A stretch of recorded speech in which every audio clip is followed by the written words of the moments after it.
Please help me give a warm welcome to Omar Ishrak.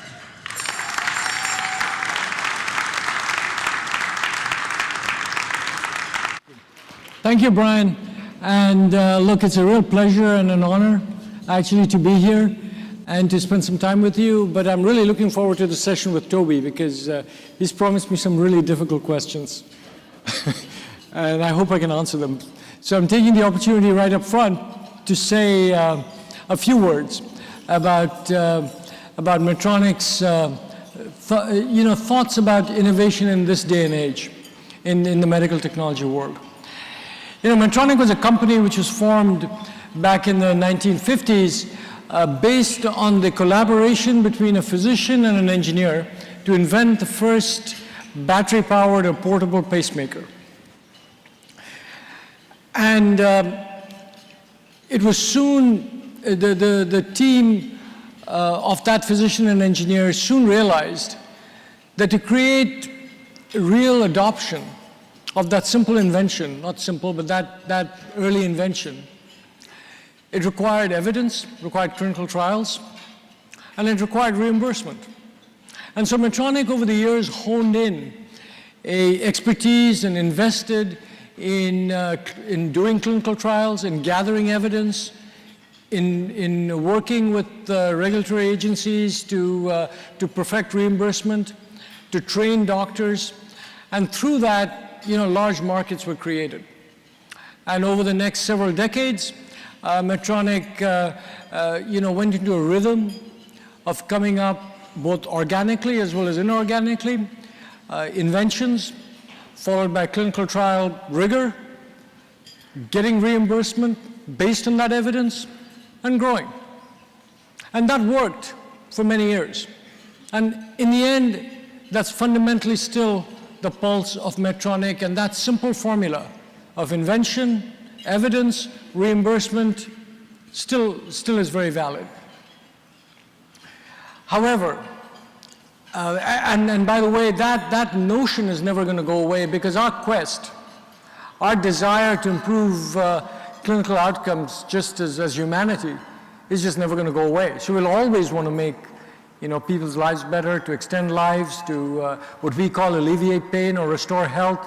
We'll always want to do that. And as technology progresses, there'll be more avenues through which we can do that. So that trajectory will never go away. However, we found that there are other things. Healthcare has become much bigger since the 1950s. There are a lot more technologies. There's a global aspect to healthcare. And we found that there are other needs. And the other needs really come into two other categories. The first is a desire to equalize or provide some level of equity to access in healthcare. Because, even in developed countries, even within cities, there are situations where one area, one group of people does not have access to care that others do, even when they can all afford it or is covered by the government in some way or by some other insurance company. And that's because, awareness isn't always there. The referral systems aren't perfect. And while that is true on an exception basis largely in developed countries, in emerging markets, that's the norm. There is no referral system. Although there may be physicians, there probably aren't enough. And if they are, they may not be trained in the right areas or practicing in the right place. So building out ecosystems in emerging markets so that care which is standard, already standard in developed countries, can in fact be provided to people who can just afford it already. Even that is a societal challenge, if you like, or opportunity, and a business opportunity. And then through that access, drive costs down and access even more and more populations, literally billions of people who don't have access to adequate care. And then the third aspect, while you're trying to do all of this, is that there is an inefficiency in healthcare around the world. And we feel that that is fundamentally because healthcare is a system of paying for service without, in the end, accountability for an outcome. There's ethical accountability, and doctors all have that, and basically anyone who's in healthcare does it for a reason, to help others, and they care. but there's no systemic accountability for outcomes. And as a result, we've seen the costs of healthcare escalate. There's massive inefficiency in the system, and we feel that unless that is addressed, that the core innovation will start to suffer because money will be wasted, and even R&D will not be done as efficiently as it could be. For Medtronic as a company, therefore, a focus on outcomes has become a great priority for us.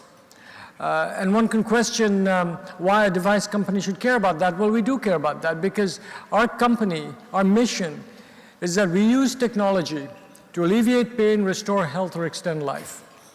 Okay, we're not just a technology company, we're a technology company focused on changing outcomes. In the old days, we invested in clinical trials, in reimbursement, because that was required to change the outcome. Now we need more. We need to move to a system of value-based healthcare where we have some degree of accountability together with others, because we cannot do this on our own, for the outcome itself as opposed to the technology alone. To do that, innovation has to broaden. First, in the invention aspect of innovation, we have to pay attention to not only the clinical value, but the proposed economic value of that innovation. In other words, how will that clinical value translate into the economics of different institutions and different stakeholders? We have to understand that. And we have to design trials so that those trials encompass the economics as well as the clinical aspects of care. Second, we have to broaden our scope of innovation to include both areas before the therapy, areas after the therapy. In other words, the entire continuum of care, but grounded in the therapy itself. So focused on diseases, focused on certain conditions, but look at the continuum of pre-therapy and post-therapy, as well as the therapy itself. And that's led us to this thinking around value-based healthcare, which essentially encompasses chronic care management, episodic management, as well as optimization of certain therapies. And within that, we found that applying technology to selection of cohorts, applying technology to make sure that care pathway adherence is standardized through certain tools, application of technology to reduce cost of post-acute care and make it more efficient, create technologies through its outcomes can be measured and looked at on a systemic basis, tied to the cohorts that we're trying to address. Those are all areas that we're interested in today's world, beyond the innovation and invention of core therapies, which remains. In summary, though, in this new world, where we all want to shift to value-based healthcare, we recognize that this is something any one stakeholder, whether it be a technology company, a provider, a payer, or a government, cannot do it in isolation. We have to change our industry and all of healthcare to one that's really, in our situation, a company that's paid for products to a company that's paid for outcomes.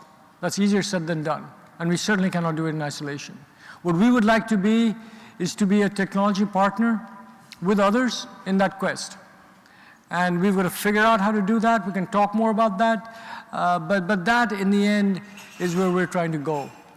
So I want to leave you with that simple statement that innovation, while the core of innovation in invention and partnership between physicians and engineers will continue, and will continue always. I think our challenge today is to translate that into a broader basis so that we can address all of healthcare and really change business models around healthcare. With that, I'm going to ask Toby to come on up and let's have a conversation, if I haven't confused everyone by now.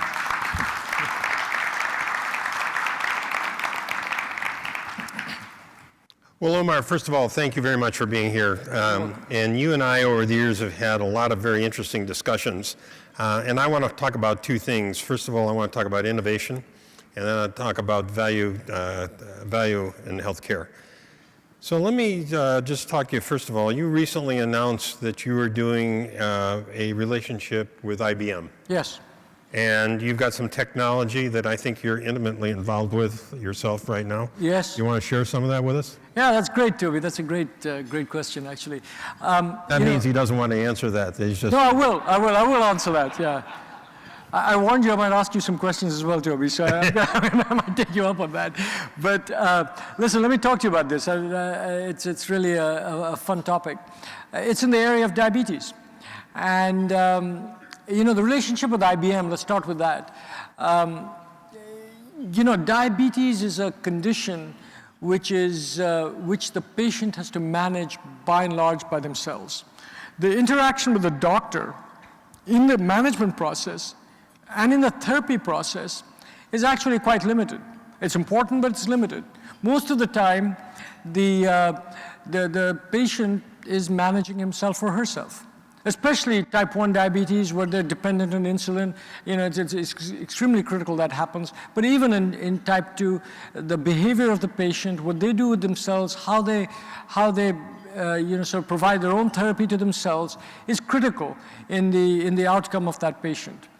And so this was a place where our sort of knowledge of the disease, together with IBM Watson's learning capability both longitudinally, in other words, for specific patients, learning their habits, and through sort of smart software alerts, customized for themselves based on their own longitudinal habits, improve the quality of their care.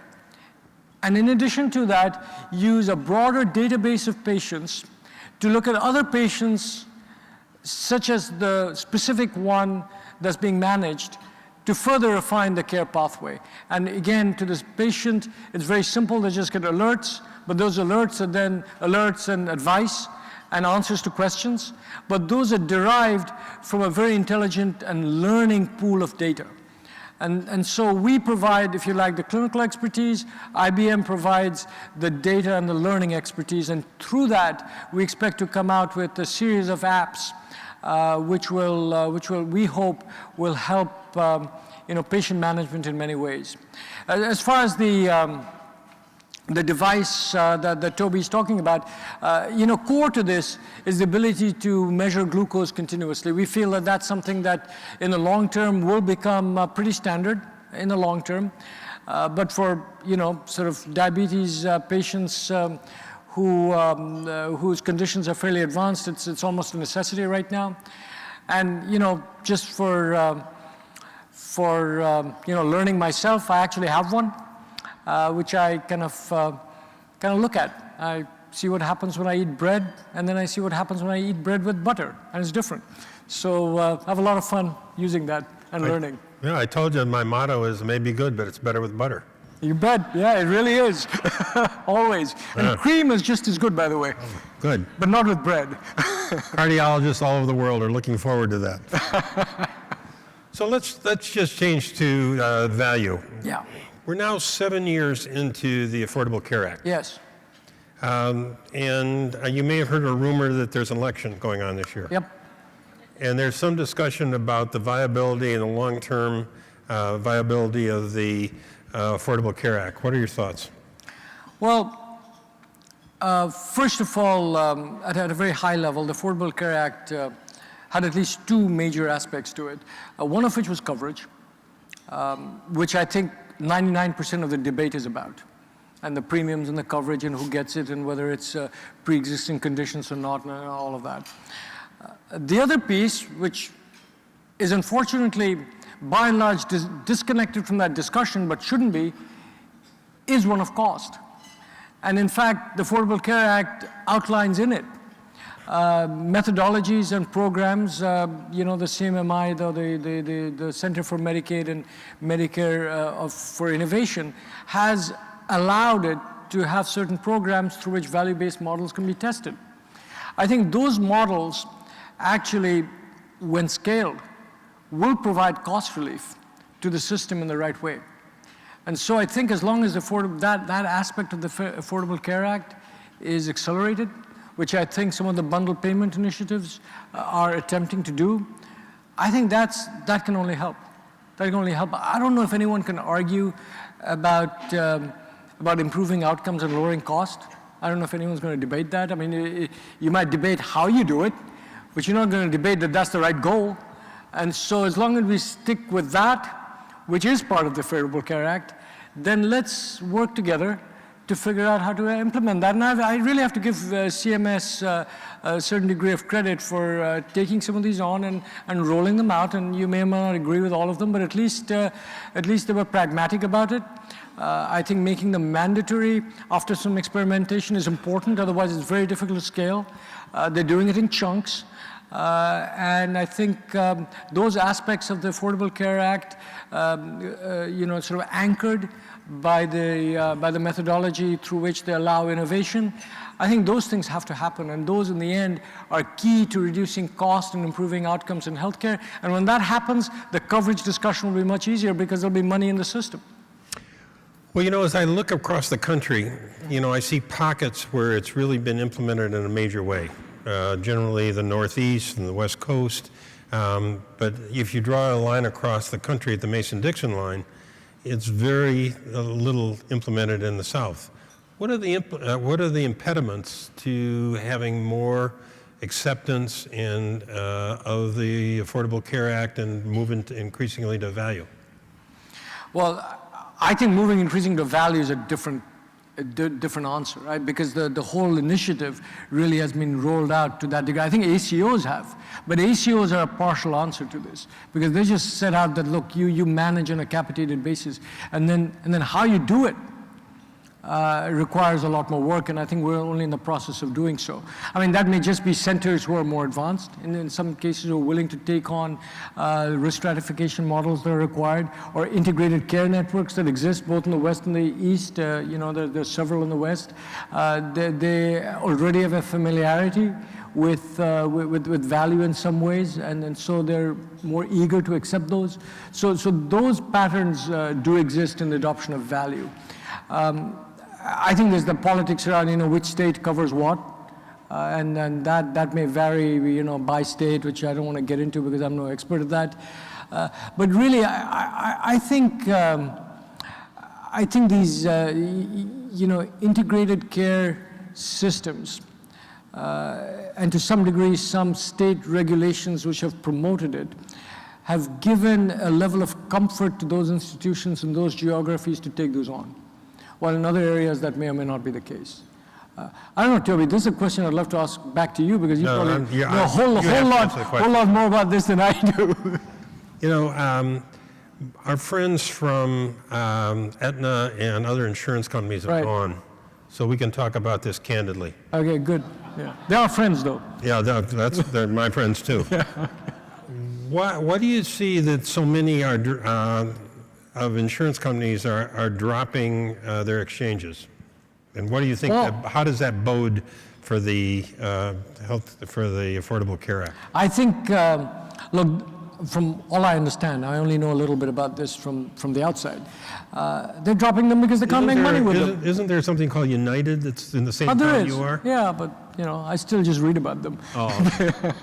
No, but listen, when I do talk to them informally, and from the public pronouncements, they don't make money with those. And I don't know the exact reasons for that, but clearly it's more than one insurance company. So there must be something to that. I think the government's probably going to fund that themselves in some way, I guess, because they'll have to maintain that. But it goes back to this value question that,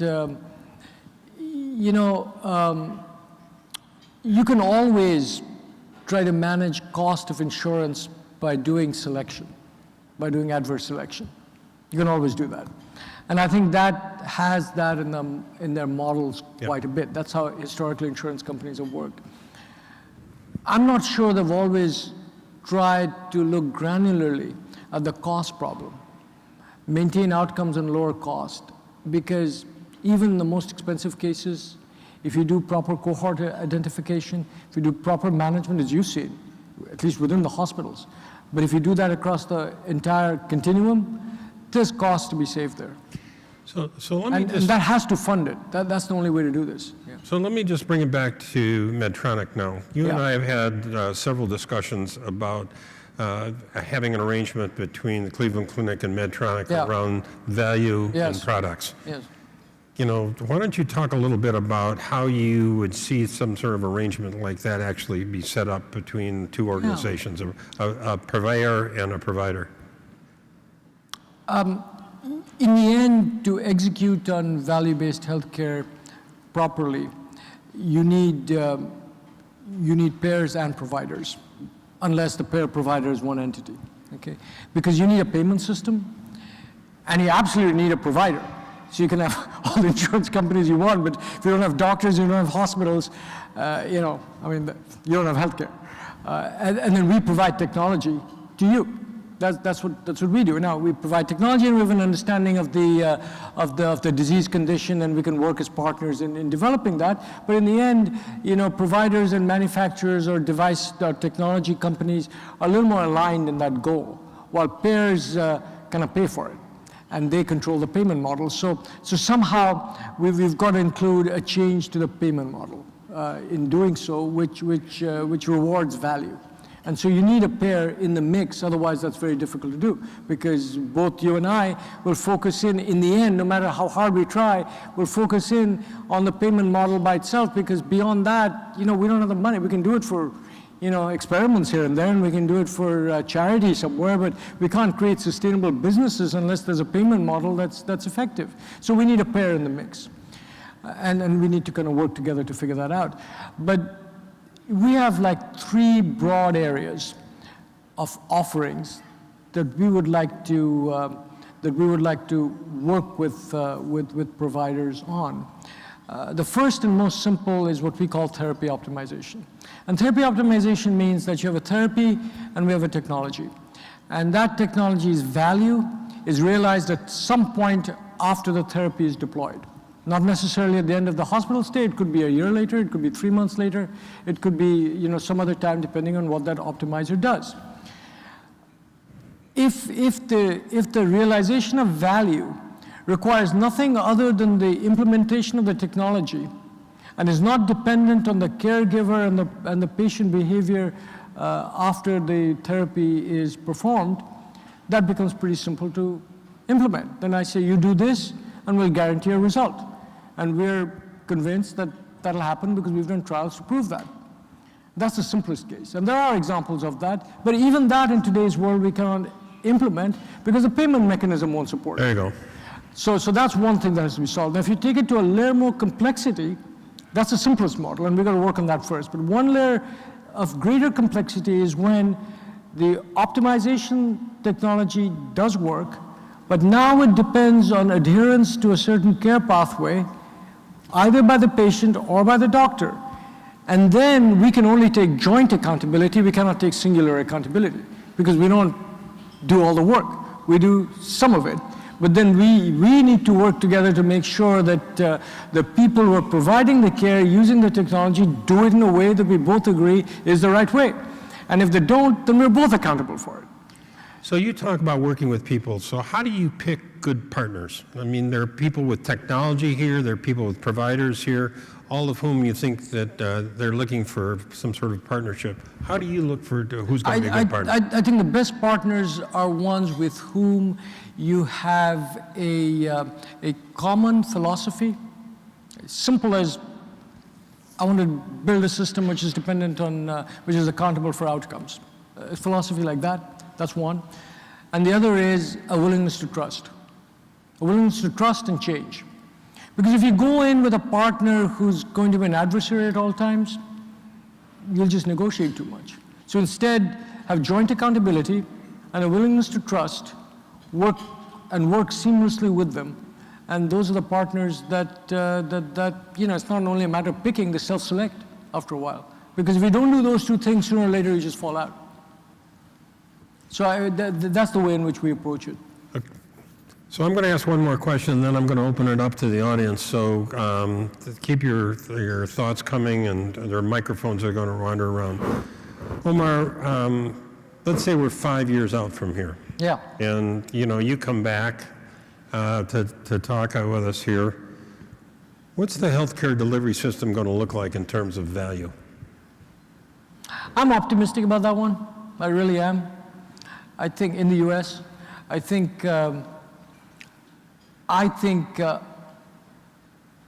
you'll get a large number of standardized procedures, which are actually paid on value over a period of time, at least a recovery process. So like 90-day windows, 180-day windows, depending on the nature. Yeah. I think in 5 years we'll have honed a system through which continued value accretion is expected. It doesn't stop, because we have a system which rewards the attainment of value, and we have a system which has learned to quantify that value, and that will drive a streamlining of effort towards increasing value continuously. And then if you apply technology to that, within 5 years, I think it's a reasonable goal to expect a system which continues to get better. As you learn more, I mean, simply matching expected outcomes and care pathways to cohort selection and looking at the data and continuing to refine it over and over again with better and better data, I think is, I think you'll agree, the highest cost in healthcare is either over-treating or under-treating. And if you can reduce that and do appropriate treatment and the fewest possible mistakes along that chain, that's a never-ending goal. Because patients will get more and more complex, you'll get more situated. If you keep doing that, and all the things that are required for that, I hope in 5 years we can have that conversation, as opposed to how do we even set the whole thing up? Do we even trust each other? Does everyone buy into value? I think by then we'll have gotten over that. Okay, so let me ask you about consolidation. Yeah. And specifically about consolidation around vendors, Yes. payers, Yeah. and providers. Yeah. Are we going to see more consolidation?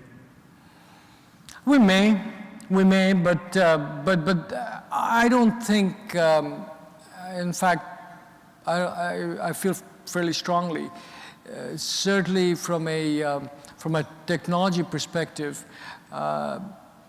the startup entrepreneur, I think in this system is actually going to flourish. I agree. They're going to flourish because their line of sight to value realization will be clearer. And I think they'll be rewarded for it. And in this system, just because you're bigger isn't good enough. You have to be better. And if the smaller entrepreneur is better, they will have a place for an objective way in which that's valued. So although there may be consolidation to some degree because you need scale to set these up, in the end, the smaller entrepreneurs in whatever space you're in, I think will flourish. Okay, how about hospitals? I think hospitals have to, you're the expert, but I'll give you my view. I know, Okay? I'm asking. I think hospitals have to be more, look, I think it's no secret that the more you do, the better you get. And I think that's shown in fact, and it's almost intuitive.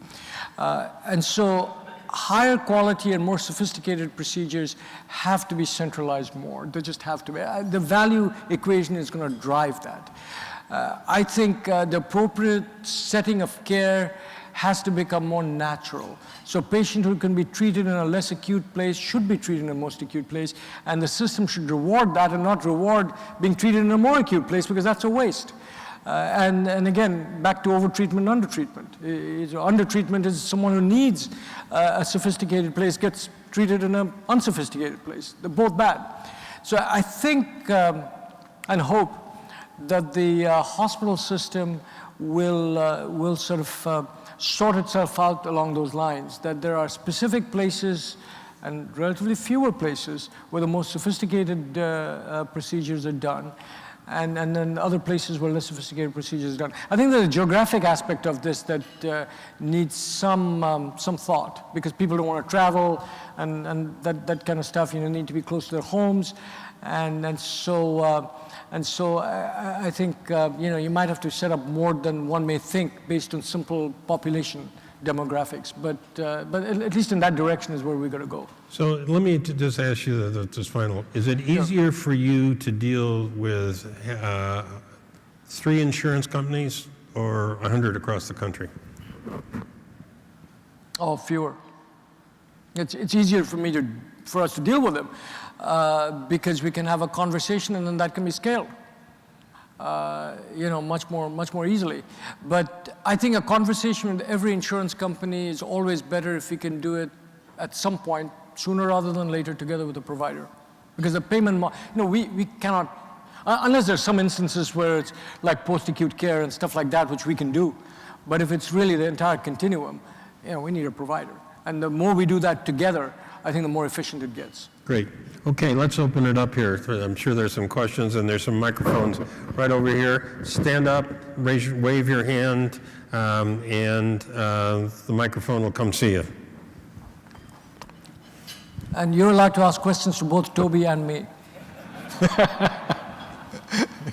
Hi. I'm from Pittsburgh, and sorry.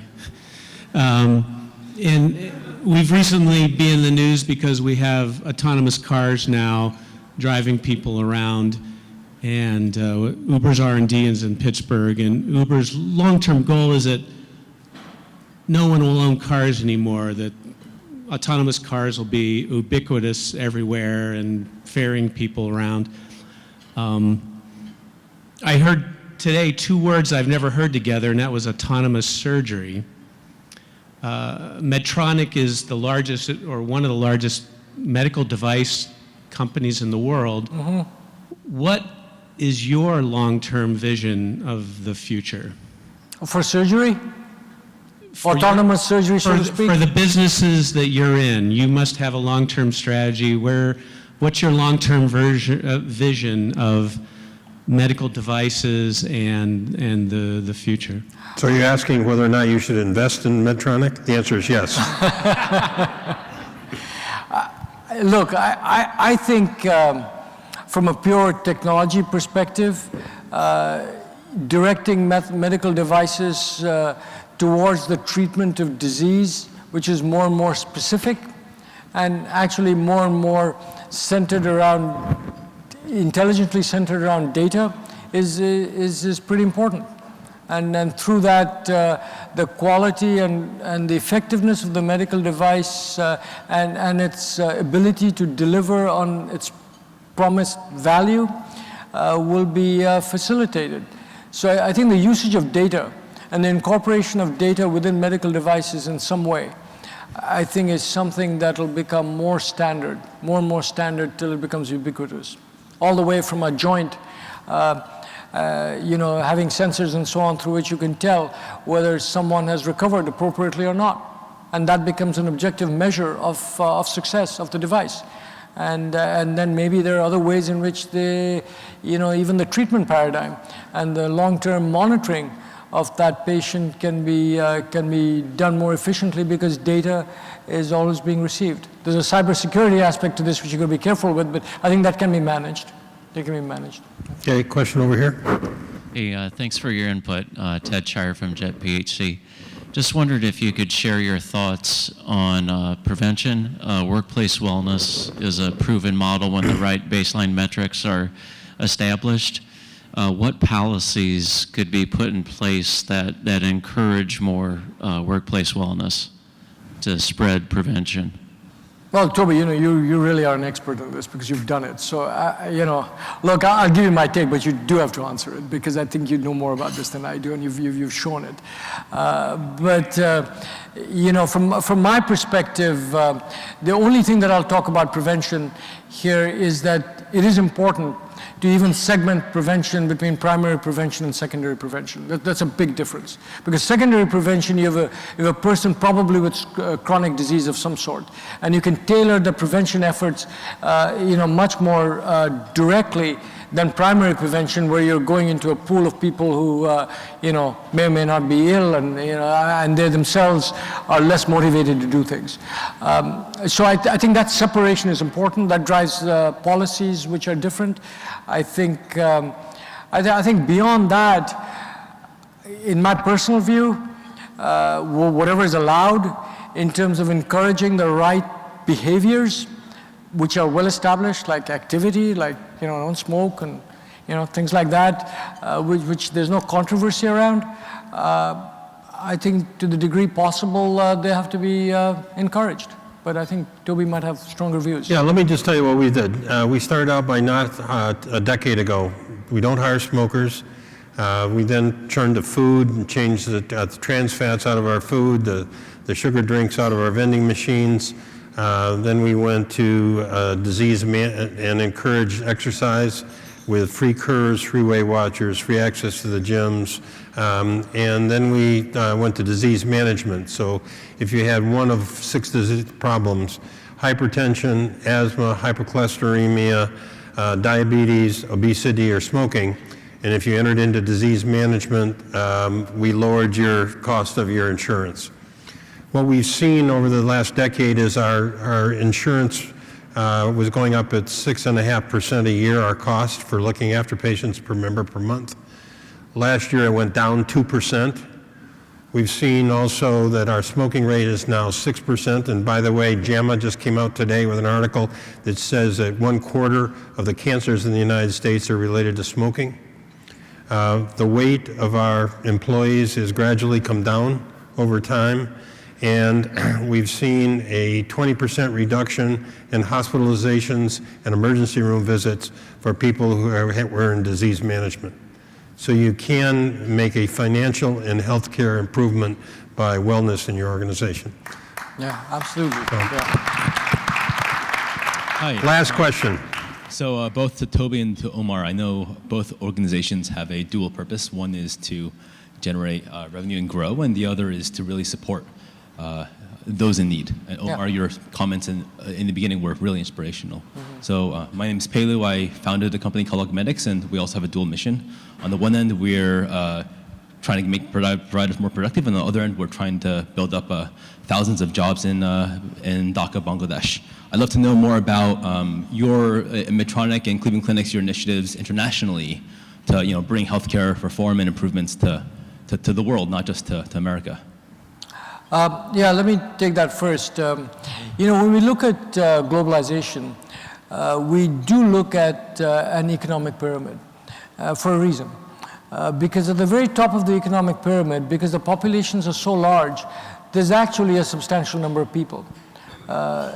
More people in our count than the population of China. If you string that across the entire emerging market space, just in the therapies that we can provide. So in other words, we have over 1 billion people in the world who have a disease that is well understood, whose diagnosis is not controversial, whose treatment has been established, and they have the money to pay for it, and they're not treated. 1 billion people. Okay, so that, believe it or not, that's real, that's true. And it may even be conservative. And I'm only talking about therapies that we provide, and that's not everything. So our approach towards dealing with that segment is essentially to build out sort of contained ecosystems where the referral system, the infrastructure, and the training go together so that they can have maximum impact, and then build that out geography by geography. The second benefit of that approach, if done successfully, will be a tremendous and a nonlinear impact on actual volume or the amount of people who are getting care. That'll result in an overall reduction in cost, not only of the products, but of the delivery of care. That'll enable us to reach the next level in the pyramid, and this becomes a self-sustaining exercise in increasing access. In addition to that, we are addressing people at the very bottom of the pyramid where even through this approach, it's just going to take too long. Where we're living in villages, where there's no infrastructure, where doctors won't even go. And we're trying to come up with a disease-based methodology where we train community workers. We have a hub and spoke type of a system in that area, but very disease-specific, and build this up disease by disease, again, in countries where there's a willingness to do this. I can talk at length about this, but it is an area, that portion of our business, we want to make that thing self-sustaining. In other words, we put some seed money in. but the money that's generated gets put back to increase access further. We really are zero profit there. That's the way we're looking at that aspect of our business. But both of these together is the way in which we're looking at healthcare globally. I know, Toby, any thoughts? Yeah, as many of you probably know, we have had our first ventures internationally, and the reason we did this, if you look at the things that the world wants in the United States, they're not particularly interested in our cars or our refrigerators. They want our innovation, they want our financial services, they want our entertainment, and they want a graduate education, and then people are interested in our healthcare delivery system. And so we took a very bold step, and now the first one was in Abu Dhabi. It's now 10 years in getting it up and running, and it's now functioning very successfully. And our second endeavor is going to be in London. So where we picked out places where we thought we could go was really on a few criterion. First of all, it had to be a stable country. It had to be stable leadership. It had to be a long-term commitment because we didn't think we delivered value without doing it over a long-term period of time. It couldn't be a major financial drain on our institution. So we have done this. We've found that it does three things for us. It enhances our brand. It has financially been successful. And it has exposed us to a huge world of talent. So we think that this is a great opportunity for us to begin to spread the Cleveland Clinic and our model of care. So please join me in thanking Omar for coming here today and sharing his thoughts with us. And we'll see you tomorrow at 8:55. You're all allowed to sleep in tomorrow, so it'll be a late start. But we'll look forward to seeing you tomorrow. And Omar, thank you very much for being here. Thank you very much. Real pleasure. Thank you. Thank you. Fabulous. I appreciate it.